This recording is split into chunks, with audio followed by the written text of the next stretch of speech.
Om Gam Ganapatye Namaha. Kaliyugada Kalpataru. The Fifth Delight. Sri Raghavendra Gurusarvabhauma. Chapter 102. Royal Honours in Srirangapattana.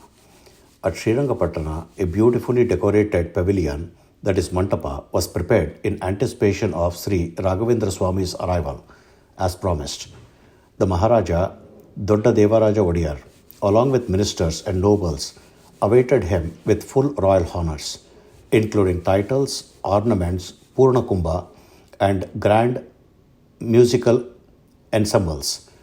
From the temple of Sri Ranganatha Swami, priests and Vedic scholars arrived with offerings and ceremonial items. For Sri Swamiji, following the royal protocols of Mysore and in honor of the Mahasamsthana, a richly decorated elephant with a golden havda, that is Ambari, was prepared. Accompanying the procession were many elephants, horses, camels, drums, trumpets, mridangas, and other instruments.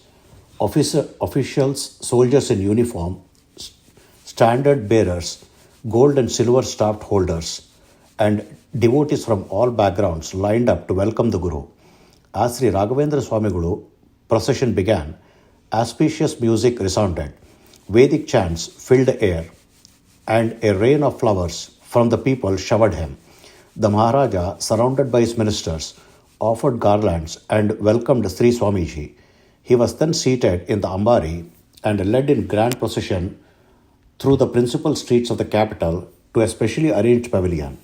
There, auspicious women lit lamps and waved arati, and the crowds offered flower showers.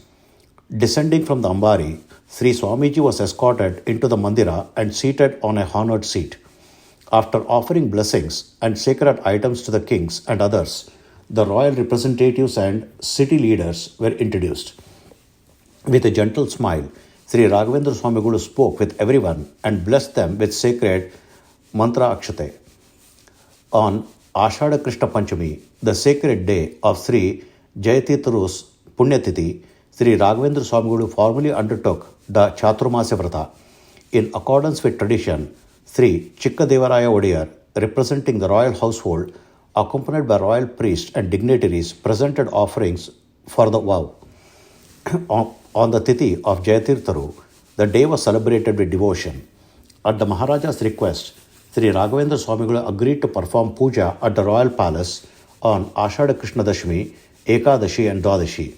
On Dashami, Chikka Devaraja Odeyar brought Sri Swamiji in a golden palanquin with full musical honours to the palace. At the palace gate, the Maharaja received the Guru, led him into the audience hall, and performed Pada Puja, that is ritual worship of his feet, offering traditional gifts. That day, Sri Moolarama Puja was performed in great splendour at the palace. The Maharaja had darshan of the deity, and upon hearing the history of Sri Moolarama, was filled with bliss. After distributing Tirtha Prasada and accepting Bhiksha, Sri Raghavendra Swamiguru blessed the king with sacred Mantrakshate, Tulsi and Prasada.